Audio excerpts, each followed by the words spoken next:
저희가 오늘은 창세기 14장 13절에서 24절을 중심으로 믿음의 조상 아브라함 네 번째 시간으로 자라나는 믿음이라는 제목으로 하나님의 말씀 증거하도록 하겠습니다.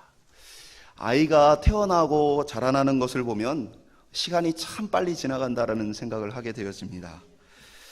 태어나서 아무것도 할 수 없었던 아이가 어느 순간 보면 스스로 뒤집기를 하게 되는 것을 보게 되어지죠. 그리고 조금 지나면 기기 시작하고 걷기를 시작합니다. 이런 자라나는 것을 보면 참 신기하기도 하고 굉장히 큰 기쁨이 있기도 합니다.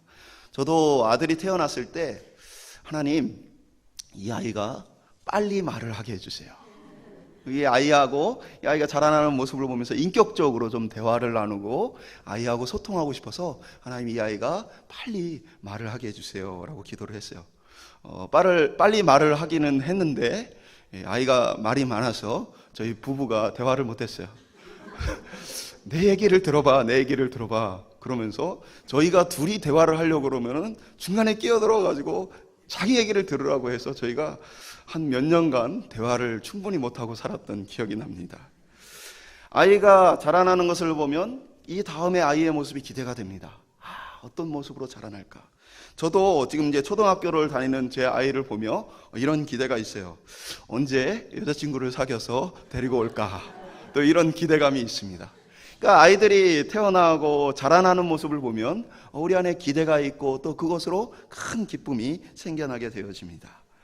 육신의 자녀들을 바라보면서도 이렇게 그 자라는 것이 기쁘고 너무나 감사하고 좋은데, 하나님께서 우리 믿음의 사람들이 자라나는 모습을 보며 얼마나 기뻐하시고 얼마나 즐거워하실까라는 생각을 하게 되어집니다. 오늘 우리가 함께 나눈 이 믿음의 조상 아브라함도 그 믿음이 자라나는 모습을 오늘 본문을 통해 보여줍니다. 우리가 지난 시간에 살펴본 대로 아브라함은 갈 바를 알지 못하고 하나님이 지시할 그 땅으로 가라 라는 이 말씀 앞에서 그가 믿음의 한 걸음을 내딛게 되었습니다. 그러나 곧 그가 그 땅에 도착했지만 기근과 그리고 이 이방의 민족에 대한 두려움 때문에 하나님을 잊고 또 하나님을 찾지 않고 믿음에 어떻게 보면 넘어지는 순간들을 경험하게 되어집니다. 그러나 하나님은 그를 버려두지 않고 하나님께서 친히 자신이 누구인지를 보여주고 알려주심으로써 그에게 믿음을 주셨다는 사실을 또한 우리가 살펴봤습니다. 하나님을 깨달아 알게 된 아브라함은 우리가 지난 주일에 살펴본 것처럼 어떤 변화가 일어났습니까?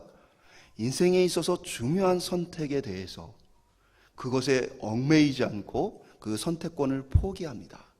조카 롯에게 네가 원하는 땅을 가져라.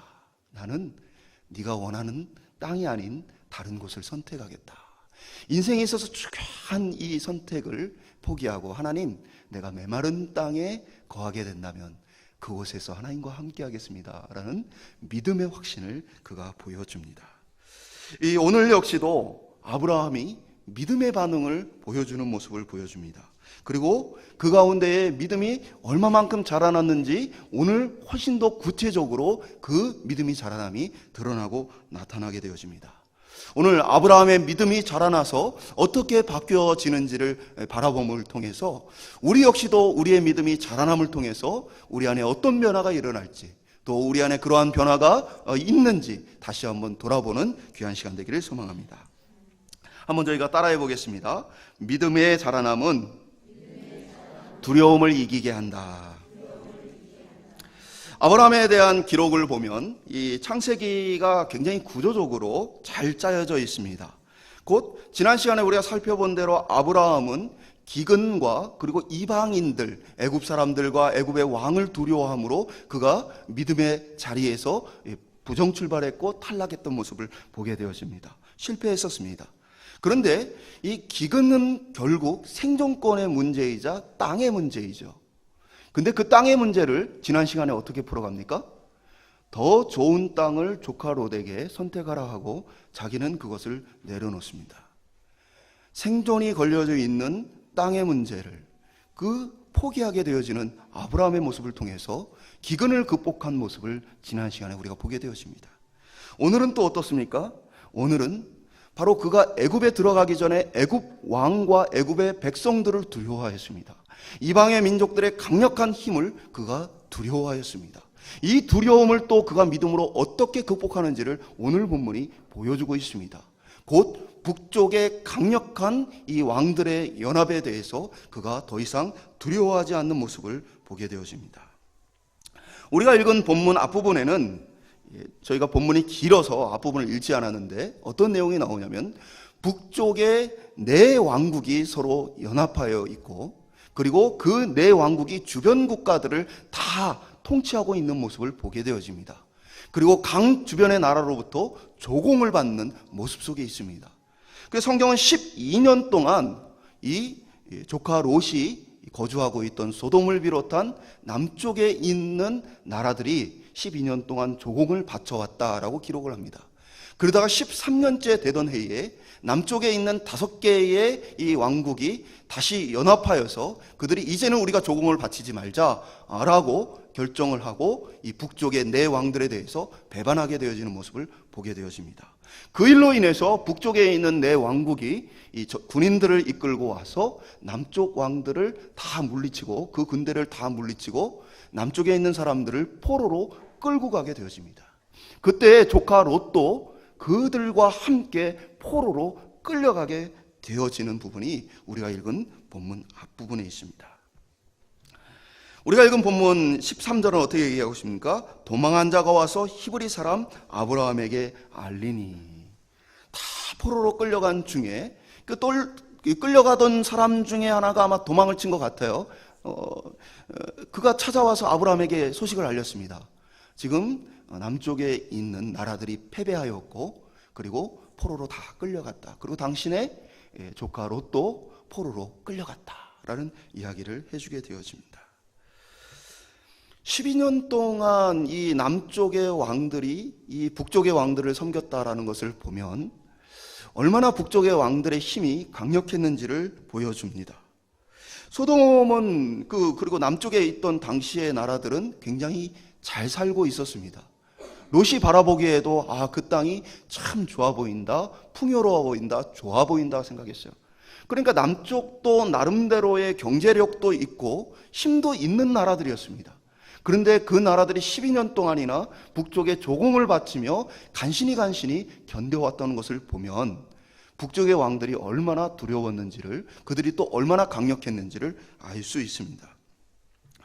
12년 동안 술탈당에 왔던 그것은 단순히 이 남쪽만이 아니라 그 주변에 있는 대부분의 나라들이 그랬고, 아브라함 역시도 그들이 얼마나 강한 존재들인지에 대해서는 잘 알고 있었을 거예요. 그 당시에 있던 주변 모든 국가들이 그에게 조공을 바쳤기 때문에 모든 사람이 그들을 두려워하고 있었습니다. 그런데 오늘 아브라함이 조카 롯이 그들에게 사로잡혔다는 이야기를 들었을 때에 주저하지 않고 자신의 군대를 이끌고 그들을 뒤쫓아가는 모습을 보게 되어집니다. 아브라함에게는 어떤 그에게 전력이 있었는가? 14절에 보면 그의 집에서 길리고 훈련된 자가 318명이 쫓아갔다라는 기록을 하고 있습니다. 이 당시 가나안은 항상 전쟁이 끊임없이 일어나는 지역이었어요. 그래서 건기와 우기로 나누어지게 되어지는데, 우기에는 주로 파종을 하고 농사를 준비하는 기간이라면, 비가 다 그치고 나면 건기가 시작될 때부터 계속해서 몇 달 동안 추수를 하기 시작을 합니다. 처음에는 보리를 추수하고, 그 다음 밀 추수를 하고, 그리고 나서 포도, 무화과, 올리브와 같은 것들을 추수합니다. 비가 올 때까지 다시 계속해서 추수하는 거예요. 그러니까 전쟁이 언제 일어납니까? 비가 오게 되어지면 우리가 생각하는 사막과는 좀 다릅니다. 왜냐하면 우리가 생각하는 사막은 모래라서 비가 오면 물이 땅으로 지하로 스며들 것 같지만, 사실 이 이스라엘 지형의 이 광야들은 겉으로 보기에는 비슷해 보이지만 진흙과 같습니다. 그래서 비가 오게 되어지면 그 위로 갑자기 강물이 생겨나게 되어집니다. 그래서 기억이 나시는지 모르겠지만 학교에서 배웠던 와디라는 게 있죠. 그게 어떤 겁니까? 산골짜기 같이 생겼는데 평소에는 이 골짜기라 산을 넘지 않고 이 골짜기로 다니는 길로 쓰여져요. 그런데 비만 오기 시작하면 그 골짜기가 강물로 바뀌게 되어진 거예요. 지금도 이스라엘에서는 비가 많이 오는 시기가 되어지면 여행을 하는 것이 어렵습니다. 왜냐하면 길들이 갑자기 이 광야들이 전부 다 갑자기 허로 보지도 못했던 그러한 많은 강들이 생겨나기 때문이죠. 그러니까 이제 비가 그치고 나면은 돌아다니기가 좋고, 그 다음에 더불어서 비가 그치고 나면 추수의 시기이기 때문에 이 전쟁에 중요한 것이 무엇입니까? 물자죠. 물자 공급이 원활하기 때문에 이때부터는 이 지역에 계속해서 다툼이 벌어지게 되어지는 것이죠. 그러다 보니까 혼자서는 이 가나안 땅에 생존하는 것이 힘듭니다. 그래서 이 가나안에 있는 대부분의 부족들은 다 동맹을 맺고 있습니다. 오늘 보면 아브라함 역시도 그곳에 있으면서 마므레라는 이 사람의 이 동네에 그가 머물면서, 그 지역에 머물면서 마므레와 동맹을 맺고 더불어서 마므레의 형제들과도 그가 동맹을 맺고 있었다 기록을 합니다. 그러면서 그가 가지고 있던 군대는 318명 정도가 있었다. 전쟁에 나갈 만한 이 젊은이들이 318명 있었다라는 것은 뭡니까? 그들의 아내, 그들의 부모, 그들의 자녀들을 생각하면 1000명이 훨씬 넘는 무리를 아브라함이 족장으로서 이끌고 있었다는 사실을 보게 되어집니다. 그러면 그 숫자면 한번 싸워볼 만 할까요? 아브라함이 가지고 있는 병력과 이 힘도 적지 않지만, 그러나 북쪽에 있는 4개의 왕국이 연합한 그 연합군에 비하면 상당히 부족한 숫자입니다. 한눈에 봐도 전쟁을 했다가는 큰 낭패를 볼 수 있는 상황입니다.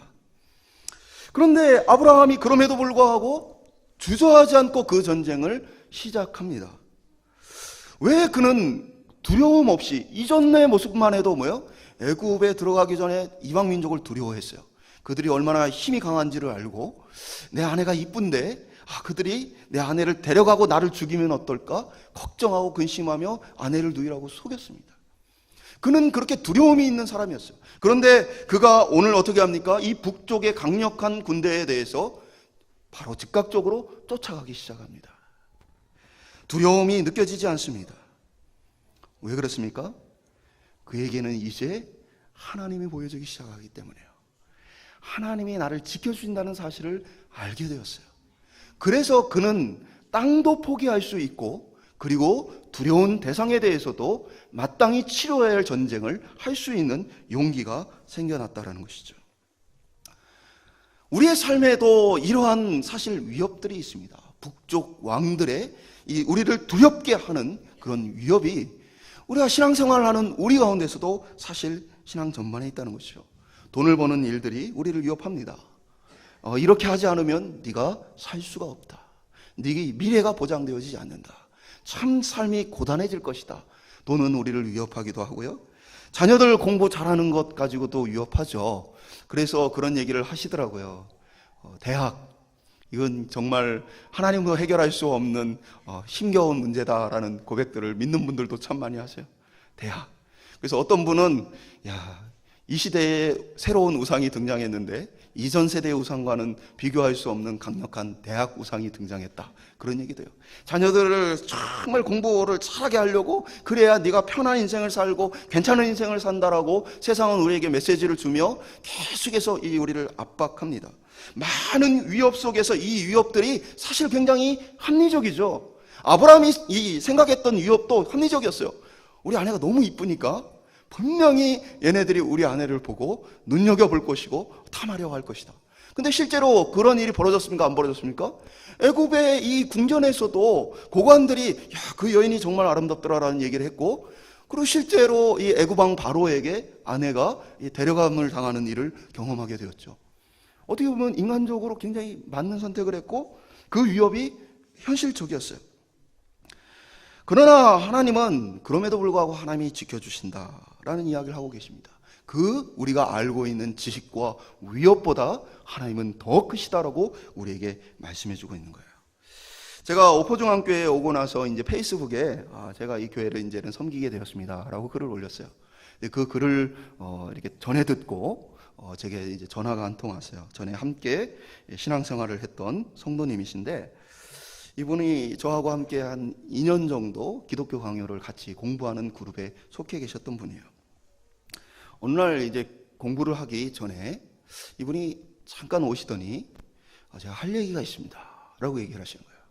그래서 무슨 얘기를 하시려고 하나 그랬더니 이분이 이 얘기를 하시는 거예요. 지금까지는 내가 아이들이 좋은 학교를 가는 것을 인생의 중요한 목표로 삼고 얼마나 아이들을 닥달하고 이 아이들을 공부 잘하게 하기 위해서 극성으로 이 아이들을 돌봤는지 모르겠다. 그런데 내가 하나님을 알고 나니까 이것이 아니라는 사실을 알게 되었고, 그래서 내 아이들을 불러놓고 내가 지금까지 미안하다, 잘못했다. 너희들 공부를 잘하는 것도 중요하지만 하나님을 아는 것이 더 중요하다. 나는 너희가 신앙생활을 잘 했으면 좋겠다. 이 이야기를 하셨다고 저한테 와서 고백을 하시더라고요. 제가 이분에게 대해서 한 번도 자녀 교육에 대해서 말해 본 적이 없어요. 집사님 불러놓고 집사님 그렇게 하시면 안 돼요 라고 해본 적이 없어요. 그런데 이 집사님 스스로 본인이 그것으로부터 좀 자유로워진 거죠. 전에는 그것이 큰 압박이었어요. 계속해서 자신을 짓누르는 문제였던 거예요. 어떻게든 이것을 잘 해야 되겠다는 마음이 지나쳐서 기쁨도 즐거움도 또 자녀와의 관계도 때로는 틀어져 가면서 그것을 강요하고 아이들을 학원으로 많은 곳으로 몰아넣었던 자신의 이 모습을 보고 스스로 그것에 대한 두려움을 내려놓게 되어진 거예요. 하나님이 이 아이들과 함께 하실 것이다. 이 믿음이 생기니까 세상의 메시지가 두렵지 않은 것이죠. 아이들 중에 이제 하나가 제가 가르치던 이 부서에 속해 있어서 제가 물어봤어요. 어머니가 요즘에 좀 바뀌셨니? 라고 물어봤더니 엄마가 좀 이상해요. 엄마가 좀 달라졌어요. 그런 이야기를 하더라고요. 근데 이분이 전화를 하면서 또 이런 고백을 했어요. 지금까지는 제가 큰 교회에 다니면서 이분이 구역장도 하시고 여러 모습으로 교회를 잘 섬겨왔습니다. 그런데 큰 교회에서 제가 다 차려진 밥상에서 그렇게 신앙생활을 해왔다면 지금은 제가 교회를 옮겨 북한 이 탈북민들을 돕는 이 개척교회, 가정에서 예배드리는 개척교회를 섬긴 지가 1년이 조금 넘었습니다 라고 얘기를 하시더라고요. 근데 지금은 사실은 참 힘듭니다. 지금은 옛날에는 다 차려진 밥상에 밥을 먹으며 신앙생활을 했다면 지금은 제가 장을 봐야 되고 음식을 만들어야 되고 수고를 해야만 합니다. 그래서 너무 힘이 듭니다. 그런데 몸은 힘든데 제 영혼은 참 행복합니다 라는 이야기를 하시더라고요. 이분의 고백을 들으면서 그때도 참 그 이야기를 들으면 내가 참 이분이 신앙이 자라나는구나 라고 감동을 느꼈는데, 또 이번에 통화를 하면서 이분의 신앙이 또 한 걸음 더 자라나는구나. 어떻게 보면 많은 사람들이 이 시대에 내가 다니고 싶은 교회, 나한테 유익한 교회를 찾는데 이분이 이제 하나님 마음을 조금 알아서 내가 하나님께 유용하게 쓸 수 있는 교회를 섬기시는구나. 이 모습을 보면서 제가 참 감사했습니다. 이렇게 믿음이 자라면 세상에 대한 두려움이 작아지기 시작합니다. 믿음이 커지면 세상이 작아지기 시작합니다. 어린 시절에는 뭐든지 다 커 보입니다. 어린아이들이 파도를 보고 두려워합니다. 그런데 그 아이가 이 파도를 보고 무서워했던 아이가 조금만 더 자라면 이 튜브를 타고 파도를 즐기며 놀게 되어져요. 그리고 조금 더 자라면 그 정도 파도는 시시하다라고 더 큰 파도를 향해 나가게 되어집니다. 우리가 믿음이 작을 때 세상은 그처럼 크고 두려워요. 우리를 집어삼킬 것 같아 보여요. 그런데 우리의 신앙이 자라고 우리의 믿음이 커져가면 세상이 작아 보이고 우리를 짓눌렀던 것들로부터 우리가 자유함을 맛보게 되어집니다. 아브라함이 조카 롯을 구하기 위해서 북쪽의 왕들을 쫓아갈 때 결코 북쪽의 왕들이 싸워 볼만했기 때문에 간 게 아니었습니다. 전력상으로는 어마어마한 차이가 나고, 또 아브라함의 이 사람들은 다 뭐예요? 전문 군인들이 아니라 항상 이 군사훈련도 하고 준비도 했지만 이들은 사실은 대부분 양치기들입니다. 반면에 북쪽의 군대들은 왕국을 이루고 있고 그들은 전문적으로 전쟁을 호흡을 맞추고 연습해온 사람들입니다. 숫자도 차이가 나고요. 그 연합을 하고 있는 연합군의 모습도 어마어마한 규모의 차이를 갖고 있습니다. 만만해서가 아니고요. 그는 하나님이 지금도 나와 함께하고 계시다. 그리고 내가 내 조카 롯을 구해오는 것이 하나님의 뜻이다 이 믿음을 가질 때에 두려움 없이 이 전쟁에 참여할 수 있었다는 사실입니다.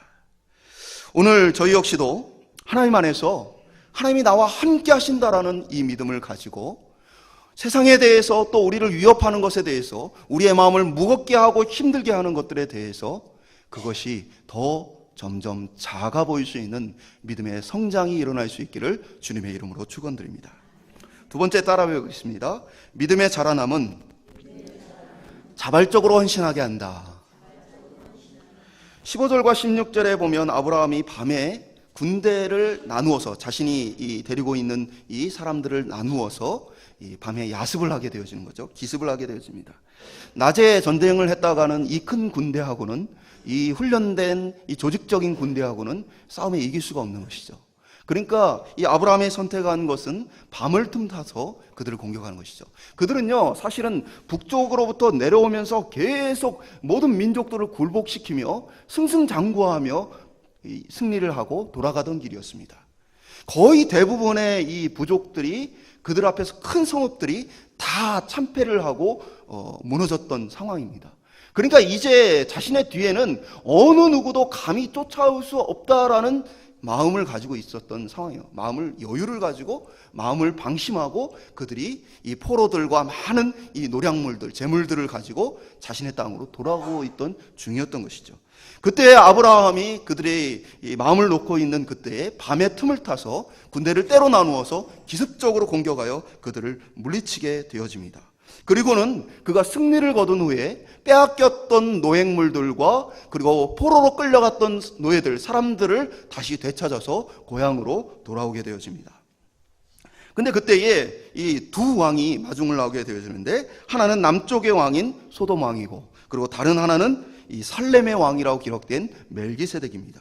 그 중에 먼저 멜기세덱을 우리가 살펴보면 이 살렘 왕 멜기세덱은 떡과 포도주를 가지고 아브라함을 맞이하러 가게 되어집니다.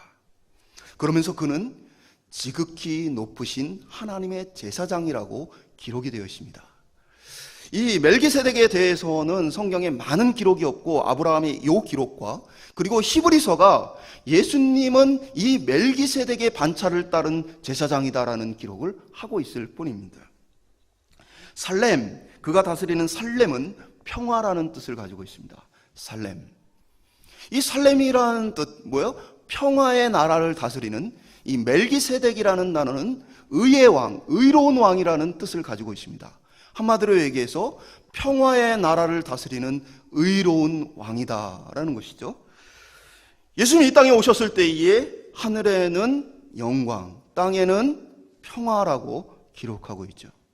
예수님이 가지고 오신 것이 이 땅의 평화입니다. 그리고 예수님이 성찬을 통해서 하나님의 자녀들에게 주신 것이 무엇입니까? 떡과 포도주입니다. 그리고 히브리서가 이 멜기세덱에 대해서 바로 예수 그리스도의 이 모델이 되어진다, 모형이 되어진다라고 이야기를 하고 있습니다. 왜냐하면 예수님은 당시에 제사장이라고 말하면 전부 다 레위 지파여만 했습니다. 그런데 예수님은 레위 지파가 아니고 유다 지파 출신입니다. 그러니까 예수님이 제사장이다라고 말을 했을 때에 사람들이 예수님 제사장이 될 수 없지. 왜냐하면 그는 레위 지파가 아닌데 어떻게 제사장이 될 수 있어? 라고 생각을 했던 것이죠. 그것에 대해서 히브리서가 말하기를 꼭 레위 지파만이 제사장으로 세워지는 것은 아니다. 멜기세덱을 봐라. 그는 레위 지파가 아님에도 불구하고 하나님의 지극히 높으신 제사장이었다. 예수님도 그와 같이 하나님께서 세우신 제사장으로서 역할을 하신 것이다 라고 말해주는 것이죠. 바로 그러한 제사장을 향해서 승리한 아브라함이 어떻게 됩니까? 20절에 보면 그가 10분의 1을 멜기세덱에 주었다라고 기록합니다. 아브라함이 헌신하는 모습을 보게 되어집니다. 멜기세덱이 그것을 요구하지 않았고요. 하나님도 아브라함에게 그것을 요구하지 않았습니다. 그러나 아브라함이 10분의 1을 스스로 멜기세덱에게 드립니다. 11조의 기원이 되는 말씀 중에 하나인 것이죠. 왜 그러면 11조가 우리에게 어떤 의미를 갖고 있습니까? 11조는 사실은 전부를 의미하는 거예요. 예를 들면 우리가 11조를 할 때 10분의 9는 내 마음대로 쓰는 것이고 10분의 1은 하나님 것이다라고 하는 것이 아니고 우리에게 주어진 모든 것이 하나님께로부터 받은 것인데 그것을 전부 다 하나님 앞에 드려지는 의미로서 그 머리와 같고 그것을 대표하는 상징으로서 10분의 1을 하나님 앞에 드려지는 거예요. 그리고 나머지 10분의 9도 하나님의 영광과 주님의 기뻐하심을 따라 그 제물을 맡은 청지기로서 우리가 사용해야 하는 것이죠. 그러니까 이 11조를 드렸다는 것을 통해서 아브라함에게 어떤 믿음을 찾을 수 있냐면, 하나님이 이 전쟁은 하나님께서 이기게 하신 전쟁입니다. 내가 지금 탈취한 모든 것은 하나님의 것입니다 라는 이 믿음의 고백을 가지고 그가 하나님 앞에 드렸다라는 것이죠. 아브라함이 능력이 많아서 지혜와 용병술이 뛰어나서 이긴 것인가? 물론 그런 부분, 그러한 전략들이 성경에 일부 나타납니다. 그러나 성경이 강조하고 있는 것은 그게 아니죠. 하나님이 그와 함께 하심에 그에게 승리를 주셨다. 그가 하나님을 믿음에 하나님의 역사가 나타났다라는 것을 강조하고 있는 것이죠. 소돔 왕의 반응을 보면 그것이 조금 더 확실하게 나타납니다. 21절에 보면 소돔 왕이 아브라함에게 이르되 사람은 내게 보내고 물품은 내가 가져가라. 당시 전쟁이 일어나고 전쟁에서 승리하면 승리한 사람이 모든 것을 다 가져가게 되어 있습니다. 물품도 그 사람 것이고 그리고 사람도 그 사람 것입니다. 아브라함이 지금 전쟁에서 이겼고 그것을 모두 찾아왔기 때문에 이건 전부 다 합법적으로 아브라함 것입니다. 그런데 소돔 왕이 감히 나타나가지고 하는 얘기가 뭐예요? 물건은 네가 가져. 근데 사람은 나한테 다시 돌려줘 라고 말해요. 이건 말이 안 되는 거예요. 지금 아브라함을 무시하고 있는 거예요.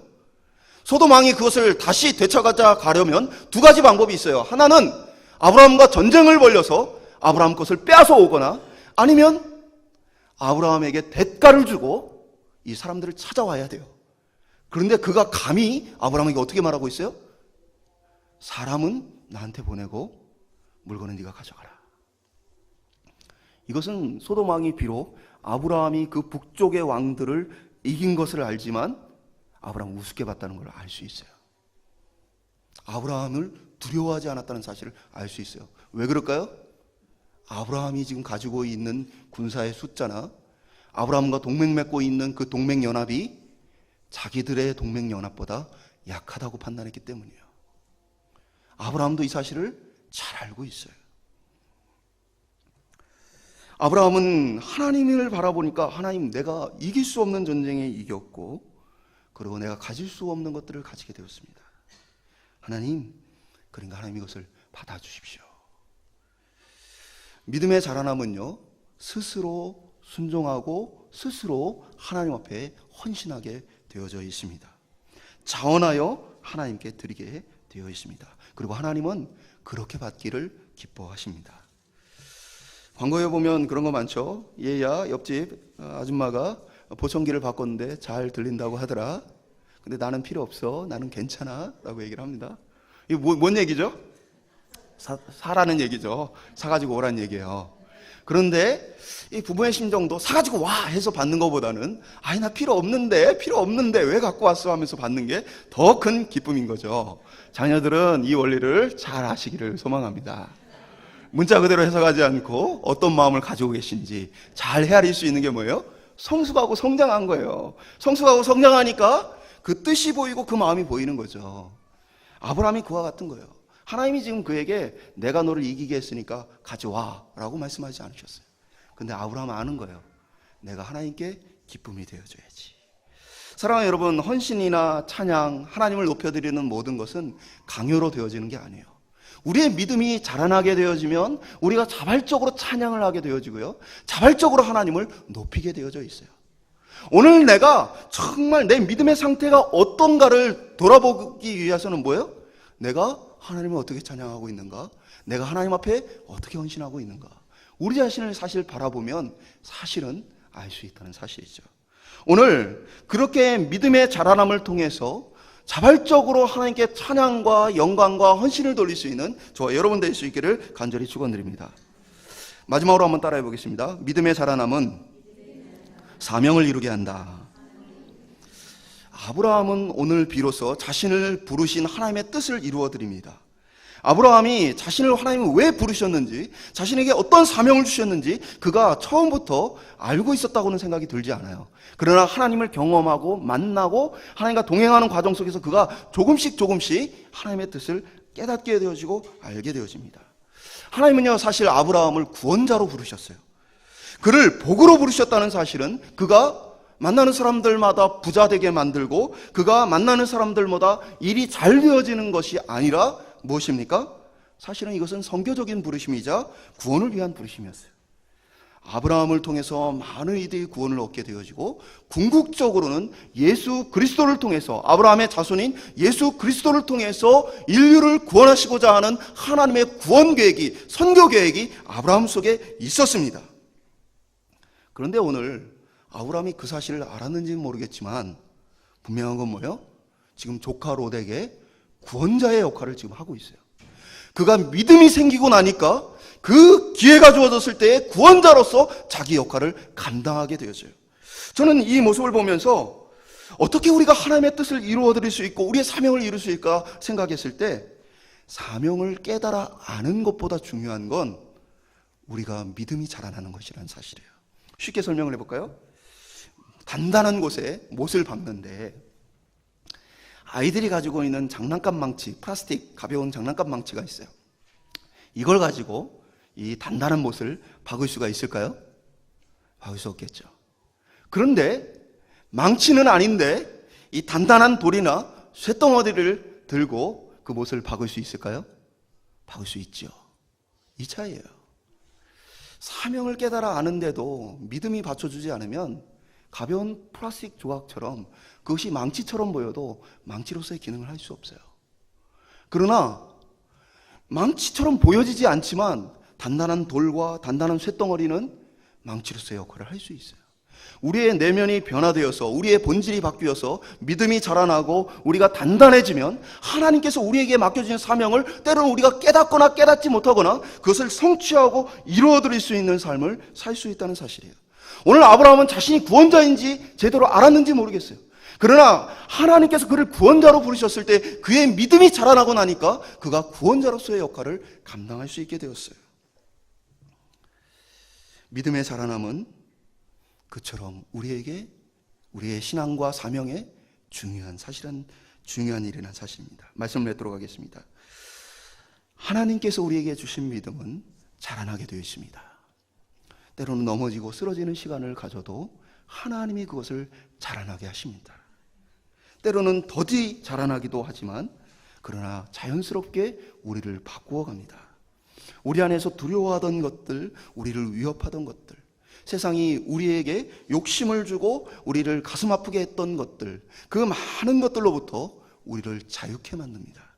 그리고 우리 안에서 하나님을 사랑하는 마음과 하나님을 높여드리고자 하는 마음을 불러일으킵니다. 찬양과 순종을 통해 하나님을 인정하게 만듭니다. 그리고 우리로 하여금 하나님의 뜻을 이루어드리게 합니다.